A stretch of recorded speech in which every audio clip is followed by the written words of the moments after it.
Buenos días. Hoy la clase va a ser eminentemente teórica, sobre aplicaciones de cosas que ya hemos visto.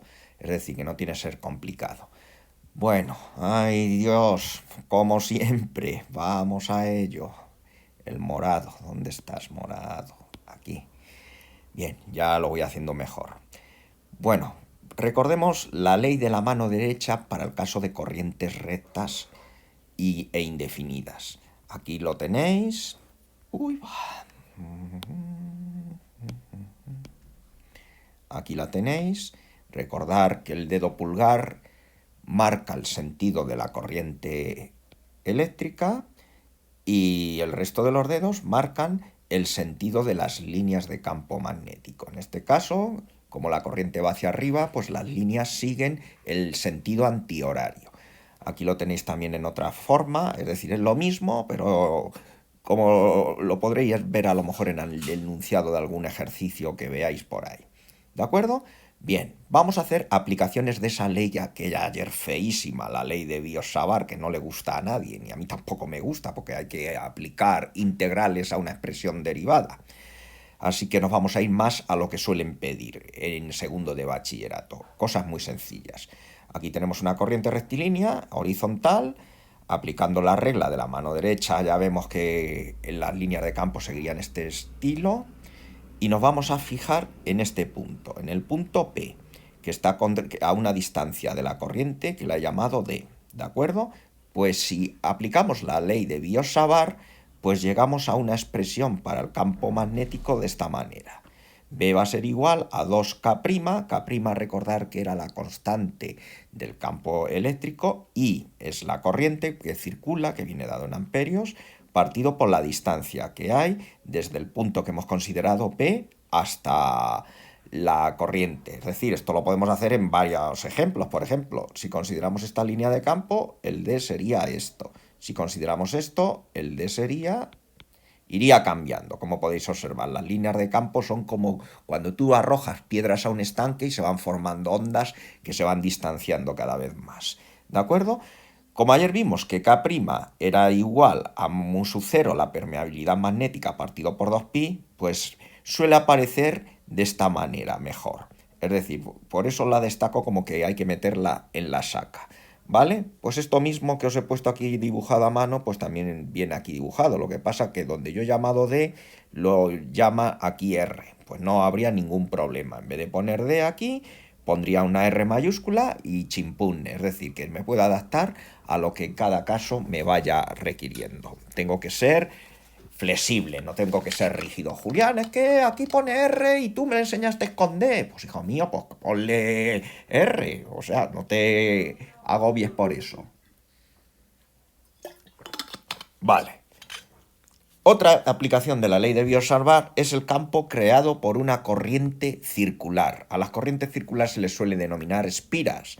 Cuando acabemos el tema, distinguiremos bien lo que es una espira, lo que es una bobina y lo que es un solenoide. Bobina y solenoide son conjuntos de espiras, pero hay que hacer ciertas matizaciones que veremos. Bueno, en una corriente circular, como yo dibujo muy mal, pues he procurado hacer esta copia. Esto sería una corriente circular, efectivamente. Y si aplicamos a las distintas zonas la ley de la mano derecha, observamos que los círculos van de esta manera. Esto se ve más claro aquí, es decir, aplicando la regla de la mano derecha, la corriente circula por aquí. Si queréis, lo podéis hacer vosotros e intentarlo. Es decir, situar el dedo pulgar en el sentido de la corriente y mirar dónde van los dedos. Es decir, si lo hacéis, por ejemplo, veréis que vuestros dedos salen dentro de la corriente. Y si vuestros dedos fueran demasiado largos, pues se meterían en un punto fuera de la corriente. Es decir, esto es lo que pasa en una corriente circular que va en este sentido. Si fuera el sentido contrario, es decir, en vez de ir de aquí, hubiera ido de este sentido, pues hubiera que cambiar pues todo esto. Donde aquí pone corriente entrante, pues tendríamos que poner corriente saliente. Y donde pone aquí corriente saliente, tendríamos que poner aquí corriente entrante, ¿de acuerdo? Eso es simplemente aplicar la regla de la mano derecha. Vale. Si aplicamos Biot-Savart, la fórmula tan fea de ayer, ¿cuál sería el campo magnético? Pero claro, eso es una deducción un tanto compleja, así que nos vamos solamente a lo que necesitamos. El campo magnético creado por una corriente circular, por una espira, sería igual a mu sub 0 por I, que es el valor de la corriente, partido por 2R, siendo R el radio de la corriente, porque la corriente sigue siendo, después de todo, un círculo. ¿De acuerdo? Es decir, que lo que ayer vimos que era un poquito feo y desagradable, fíjate, se resuelve a efectos prácticos en estas dos que acabamos de ver. Muy bien, ya sabemos lo que es la ley de Lorentz, se puede decir que empezamos el tema con ella. Y ahora le vamos a deducir aplicaciones, aplicaciones de indudable sentido tecnológico, como son los espectrógrafos de masas y el famoso acelerador de partículas, que habréis oído hablar, el del CERN, por ejemplo. El acelerador de partículas tan famoso que sale en la película Ángeles y Demonios, pues eso también es una aplicación de lo que ya hemos visto de la fuerza de Lorentz, ¿vale? Bueno, la fuerza de Lorentz, vamos a ver. Siempre tiene que haber una carga en movimiento para que se manifieste. Una carga que puede estar en una región donde coexista a la vez un campo eléctrico y un campo magnético. Y entonces la fórmula de la fuerza, en este caso la fuerza global, no la fuerza magnética, sería igual a la parte eléctrica más la parte magnética. ¿De acuerdo? Eso ya ha aparecido en algún problema y demás. Nos vamos a centrar más bien en la parte magnética, pues para ver las distintas aplicaciones de la ley de Lorentz, como son el espectrómetro de masas. Vamos a ver, ya la teoría la sabemos, es decir, que nada de lo que vamos a hacer es algo virtualmente nuevo y demás. Simplemente el funcionamiento, que no es que tampoco te lo expliquen, te suelen poner problemas. Un espectrómetro de masas, alguno tenemos entre los que vamos a hacer posteriormente. Bueno, ¿qué es un espectrómetro de masa? Como yo dibujo muy mal, he intentado ir buscando aquí dibujos. Pues vamos a ver. Imaginar que un espectrómetro de masa es una manera de analizar, es decir, que tengo una muestra. ¿De qué está formada esta muestra? Pues en virtud de la masa y de la carga que tenga, pues podría averiguar cuál es la muestra, porque eso está todo tabulado. Es decir, esta carga y esta masa pues corresponderían al litio, esto correspondería al cloro, etcétera. Pero claro, eso se tiene que analizar y eso requiere un proceso. Bueno, el espectrómetro de masas es un aparato. Un aparato donde se mete una muestra y ¿qué es lo que se tiene que hacer primero? Una ionización, aportándole una corriente eléctrica. Si tú aportas una corriente eléctrica, arrancas electrones, y al arrancar electrones quedan cargados positivamente y ahora, una vez que esos iones ya están formados, los acelero. ¿Y cómo los acelero? Aplicando una diferencia de potencial o metiéndolos en el interior de un campo eléctrico. Es decir, una carga que está dentro de un campo eléctrico, pues si esto es una carga positiva, pues se va a tirar hacia donde está la parte de menor potencial, como ya hemos estudiado en el anterior tema. ¿De acuerdo? Bien. ¿Qué pasa? Luego tengo un selector de velocidad. Yo puedo seleccionar la velocidad que debe de llevar, es decir, más o menos. Y muy bien. Y luego me meto en una región donde hay un campo magnético y esto, después de todo, es una carga en movimiento. Y una carga en movimiento, cuando se introduce dentro de un campo magnético, experimenta una desviación. Sabemos que es una trayectoria circular y en función de la velocidad que lleve, pues describirá un círculo de mayor o menor radio, como podemos ir observando de esta manera. Esto es importante porque aquí suele haber placas fotográficas o ya incluso por ordenador y ya nos dicen qué elemento puede ser. Leamos esto. Después de la ionización, aceleración y selección de partículas de velocidad única. Los iones se mueven hacia una región del espectrómetro de masas donde el radio del camino y por tanto la posición en el detector es una función de la masa. ¿Vale? Bien. Vamos a ver, el radio ya sabemos cómo se calcula. Esto simplemente era igualar la fuerza magnética con la fuerza centrípeta. Y sacábamos esta expresión que ya ha aparecido varias veces. ¿De acuerdo? Esto de aquí, pues hay que tener en cuenta que la velocidad es igual al campo partido por el metro. Bueno, no pasa nada de este momento.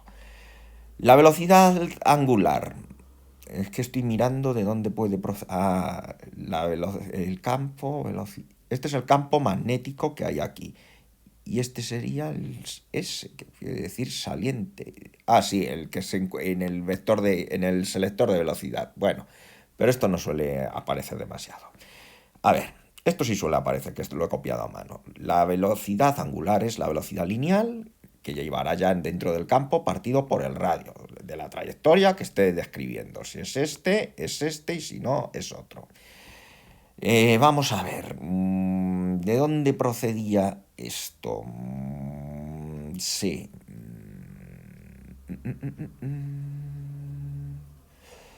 Ay, Dios mío, sí, sí, sí, sí. Pues de la misma fórmula de aquí. Es decir, de aquí puedo obtener cuánto vale la velocidad en función del radio. Vale. A ver, que lo hagamos, porque esto que aquí como que me ha... Esto lo sabemos que procede de igualar la fuerza magnética a la fuerza centrípeta, vale. Lo que quiero saber es qué pasa aquí. La velocidad angular partido por R. Sí, sí, sí, esto tiene que ser. Vamos a ver, joder, que ahora mismo no me sale, no me sale.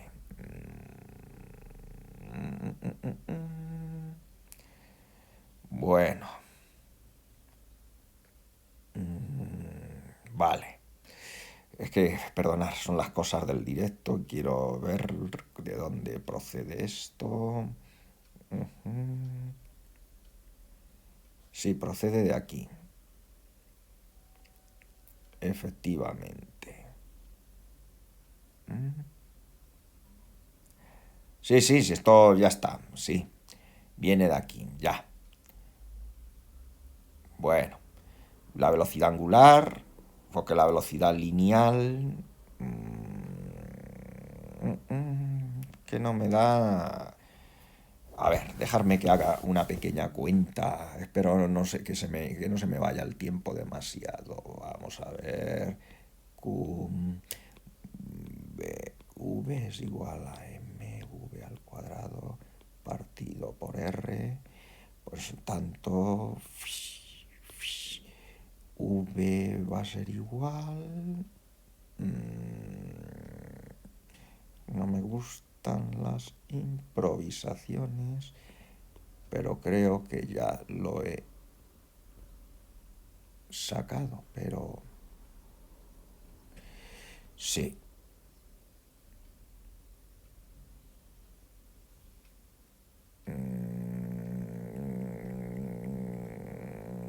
Ya está, sí, pues viene de aquí, hombre. Ya lo he relacionado. Bueno, pues ya está. Entonces se llega a esta expresión, es decir, simplemente, manipulando con la fórmula. ¿De acuerdo? Bueno, lo que os he puesto yo aquí es lo importante. Esto que viene aquí está también bien, es decir, esto viene simplemente de relacionar la energía cinética con la energía potencial para calcular qué velocidad llevará. Esto sería la energía potencial eléctrica, la carga por el potencial, y de aquí también lo sacamos, es decir, más abajo os lo he hecho también. Esto ya lo sabemos. Y ahora, el selector de velocidad, pues vamos a ver, el selector de velocidad se usa con el espectrómetro de masa para seleccionar solamente las partículas cargadas con una velocidad específica para el análisis. Se basa en una disposición o geometría de campos. Bueno, pero vamos a ver, el selector de velocidad quiere decir simplemente que si yo paso por una región donde existe un campo eléctrico, si la partícula va muy despacio, pues entonces, ¿qué pasa? Pues se verá atraída por la placa positiva, pero si sale a toda pastilla, puede incluso ir más allá de lo que se esperaría. Es decir, esto va, pero si lleva la velocidad propia para el análisis, pues entonces lo atraviesa. Y esa velocidad, ya salió ayer también, era igual al valor del campo eléctrico partido por el valor del campo magnético. Bueno, ¿de dónde se saca la velocidad? Como hemos visto anteriormente, de la energía cinética igual a la energía potencial. Es decir, la energía cinética es un medio de la masa de la partícula por la velocidad, y esto es el potencial. Aquí lo pone como V y aquí lo he puesto yo como incremento de potencial, pues para distinguirlo de V simplemente. ¿Vale? Pues mirar, Si yo despejo aquí la velocidad, pues obtengo esto. El radio ya sabemos que viene de ahí y donde ponga velocidad pongo todo esto, es decir, tengo que elevar al cuadrado el radio y entonces la velocidad quedaría elevado todo al cuadrado, desaparecería la raíz cuadrada, pero lo demás, esto y esto, tendría que ir todo elevado al cuadrado. Aquí Pedro se cebaría un poquito y obtenemos una expresión importante, es decir, lo que se emplea en los análisis del espectrómetro de masa, la relación masa-carga, que es igual al radio que describa por la velocidad al cuadrado y por la diferencia de potencial, ¿vale? Esto sí se suele emplear. Los registros que suelen aparecer en los espectrómetros de masa tienen esta manera, ¿de acuerdo? Bueno, así que verdaderamente lo importante es el concepto, es decir, el manipular las fórmulas, no olvidarse lo que hemos hecho, y esta es la expresión que suele aparecer a lo mejor en los problemas. Y si viene velocidad, pues que no nos asustemos porque simplemente se trata de igualar energía cinética con la energía potencial eléctrica, que es igual a la carga por el potencial. Esto era la energía potencial eléctrica. ¿De acuerdo? Bien. El último es el ciclotrón, lo que os digo yo, el CERN famoso. Bueno, ¿el ciclotrón en qué consta? Consta de dos placas, que se les llama cada una de las... son placas metálicas y se les llama D. En el centro hay una fuente de cargas, de partículas alfa, es decir, partículas cargadas. Y el espacio entre las Ds, mirad que es muy bajito, está sometido a un campo eléctrico que va cambiando de signo, es decir, una corriente lo que se llama alterna, y se va modificando. ¿Qué ocurre? Que en ese espacio no hay campo magnético, el campo magnético solamente hay en el interior de las placas, de las Ds. ¿Y qué ocurre? Pues mirar, aquí se ve mejor. Una partícula parte de aquí. Se mete en una región donde hay una D, donde experimenta un campo magnético. El campo magnético, al detectar que es una partícula cargada en movimiento, pues lo desvía. Sale por aquí y en esta zona, ¿qué pasa? Pues hay un campo eléctrico, pero se ha invertido la polaridad y entonces atraviesa esta otra zona.